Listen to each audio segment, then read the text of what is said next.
आप सभी का हम स्वागत करते हैं अपने नॉलेजेबल कंसेप्ट चैनल में। आज से हम टॉपिक स्टार्ट कर रहे हैं टैली के ऊपर। यह हमारा फर्स्ट टॉपिक है टैली के ऊपर। हमारे नॉलेजेबल कंसेप्ट चैनल में Microsoft office related word, excel, power point के वीडियोस अवेलेबल हैं। प्लीज आप वहां से चेकआउट कीजिए। आज से हम फर्स्ट टॉपिक हमारा स्टार्ट करते हैं टैली का, जिसमें ये हमारा फर्स्ट वीडियो है। अभी टैली होता क्या है, टैली क्या चीज है? टैली जो होता है वो एक अकाउंटिंग सॉफ्टवेयर है। अकाउंट्स आज हम जो भी हम देखते हैं, फिर चाहे वो बिजनेसमैन हो या जस्ट नॉर्मली कॉमन पर्सन है, हर एक अपने अकाउंट्स हैंडल करता है, फिर चाहे वो मैन्युअली हो चाहे कंप्यूटराइज सिस्टम हो। ये तो आज हमारी 20th सेंचुरी है। आप कोई भी पास्ट में चले जाइए, 18th सेंचुरी में भी चेकआउट करेंगे तो हर एक आदमी अपने बेसिस पे, स्मॉल स्केल पे या लार्ज स्केल पे अकाउंट्स तो हैंडल करता ही है। सपोज हम स्टार्ट करते हैं चाइल्डहुड से, स्कूल लाइफ से। आज स्कूल में फीस पे करनी है, ट्यूशन पे फी देनी है, आज ये बुक्स चाहिए, आज वो नोटबुक्स चाहिए। अगर हम घर के पॉइंट ऑफ व्यू से देखें तो आज ये वेजिटेबल्स चाहिए, ये फ्रूट्स चाहिए, आज लाइट वाले को पेमेंट करनी है, आज दूध वाले को पेमेंट करनी है।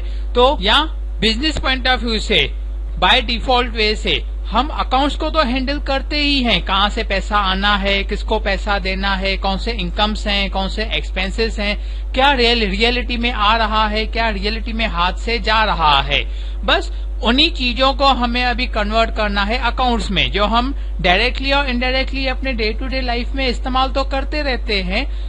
फिर चाहे वो मैन्युअली हो चाहे कंप्यूटराइज हो, अकाउंटिंग बेसिस पे हो। स्मॉल स्केल पे होता है तो जस्ट सिंपली हैंडवर्क करके लेते हैं, जस्ट सिंपल से नोटबुक पे, पेपर वर्क पे काम कर लेते हैं। लेकिन अगर बड़े इंडस्ट्रीज के पॉइंट ऑफ व्यू से लार्ज स्केल पे है तो हमें कोई अकाउंटेंट अपॉइंट करना होता है। अगर पहले के जमाने की बातें करें तो वहां पे मैन्युअली अकाउंट्स बनते थे, लेकिन आजकल इलेक्ट्रॉनिक प्रोसीजर जो डिजिटल वे है तो हम अकाउंट कंप्यूटर में हैंडल करते हैं। तो अब ये क्या सिस्टम्स होते हैं अकाउंट्स, उन्हीं सिस्टम्स को हमने नहीं actually procedure point of view से उनको गोल्डन रूल्स में कन्वर्ट कर लिए। जैसे फर्स्ट रूल होता है पर्सनल अकाउंट्स का, debit the receiver, credit the giver. किस पर्सन से पैसा आना है, किस पर्सन को पैसा जाना है, that is personally point of view से क्या सिस्टम होता है। उसके बाद में फिर फंक्शन आता है हमारा रियल अकाउंट्स के बेसिस पे, रियलिटी बेसिस पे हमारे हाथ में क्या आ रहा है और क्या जा रहा है। और उसके साथ में फिर आता है नॉमिनल अकाउंट्स। नॉमिनल मतलब टोटली इनकम एंड एक्सपेंसेस से रिलेटेड, लॉसेस और गेन से रिलेटेड हमारे प्रोसीजर्स में, हमारे डे टू डे लाइफ में क्या हो रहा है या बिजनेस के पॉइंट ऑफ व्यू से क्या आ रहा है। ये हमारे डे टू डे लाइफ के हिसाब से अकाउंट्स के पॉइंट ऑफ व्यू से गोल्डन रूल्स हैं। गोल्डन रूल कौन से होते हैं? हमारे पर्सनल अकाउंट, रियल अकाउंट्स और नॉमिनल अकाउंट्स, जो ये गोल्डन रूल्स हैं। गोल्डन रूल्स में पर्सनल में यही दिखाया जाता है कि कौन से आदमी को पैसा देना है और कौन से आदमी से पैसा लेना है। उसके साथ में रियलिटी पॉइंट ऑफ व्यू से क्या आ रहा है, that mean debit what comes in and credit what गोड आउट। और नॉमिनल अकाउंट के बेसिस पे एक्सपेंसेस क्या हैं और इनकम्स क्या हैं, वो सब प्रोसीजर्स हमारे लाइफ में चलते रहते हैं। उसके साथ में इनको हमने कन्वर्ट करते हैं अकाउंट्स में, दैट इज लेजर अकाउंट्स में। जैसे हम बैंक में अकाउंट ओपन करते हैं, बैंक में खाता खोलते हैं, तो घर के हिसाब से, नॉर्मल लाइफ के हिसाब से भी क्या इनकम हुई, क्या एक्सपेंसेस हुए, कौन से कस्टमर्स हैं बिजनेस पॉइंट ऑफ व्यू से जहां से पैसा आना है, कौन से क्रेडिटर्स हैं जिनको पैसा देना है, क्या प्रॉपर्टीज हैं, क्या लाइबिलिटीज हैं, डेट मीन्स क्या कर्जे हैं। ये डे टू डे लाइफ के बेसिस पे काम चलता रहता है। आज कितनी इनकम होने वाली है, आज क्या एक्सपेंसेस होने वाले हैं, किसको क्या देना है, नहीं देना है। उसके साथ में फिर कौन से पार्टी से कहां से पैसा आने वाला है या किसको पैसा देना है, वो हमें सब प्रोसीजर्स को चेकआउट करना होता है। ये हम डे टू डे लाइफ के बेसिस पे तो करते ही रहते हैं। क्या क्या बिजनेस की प्रॉपर्टीज हैं, क्या लाइबिलिटीज हैं, क्या कर्जे हैं, डेट मीन्स वो सब प्रोसीजर्स को हम चेकआउट करते रहते हैं। उसके साथ में अभी हम इसको डिटेल में थोड़ा चेकआउट करते हैं इनकम। अभी इनकम क्या होती है?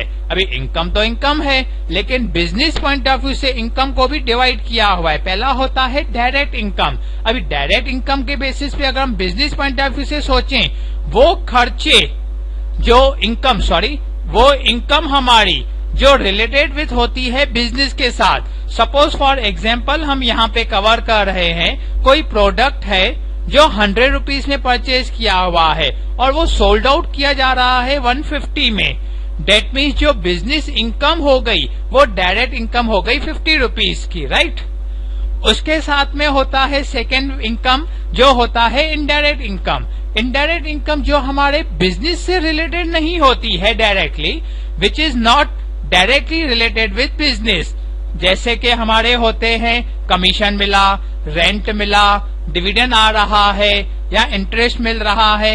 इनकम तो नॉर्मल लैंग्वेज के हिसाब से इनकम है, बिजनेस का फायदा है या डे टू डे लाइफ के बेसिस पे इनकम है। लेकिन हमें कंप्यूटराइज अकाउंट्स बनाने हैं, totally perfect A to Z system को फॉलो अप करना है, तो हमें यहाँ पे भी ध्यान देना होता है कि इनकम भी दो होती है, एक डायरेक्ट और एक इनडायरेक्ट। डायरेक्ट जो बिजनेस से रिलेटेड है, इनडायरेक्ट जो बिजनेस से रिलेटेड नहीं है। ओके, उसके बाद आते हैं एक्सपेंसेस, खर्चे। खर्चों में क्या होता है, यहाँ पे भी सेम प्रोसीजर है, डायरेक्ट एक्सपेंस और इनडायरेक्ट एक्सपेंसेस का। अभी डायरेक्ट एक्सपेंसेस कौन से होते हैं, जो फैक्ट्री, प्रोडक्शन, मैन्युफैक्चरिंग और परचेज के साथ रिलेटेड होते हैं। और डायरेक्ट एक्सपेंसेस का जो इफेक्ट जाता है वो ट्रेडिंग अकाउंट में जाता है। ट्रेडिंग अकाउंट स्पेशली बनाया जाता है factory and production point of view से।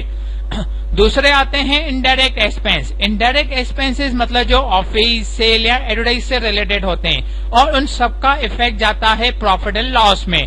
प्रॉफिट एंड लॉस में वही एक्सपेंसेस दिखाए जाते हैं जो ऑफिस और सेल से रिलेटेड होते हैं।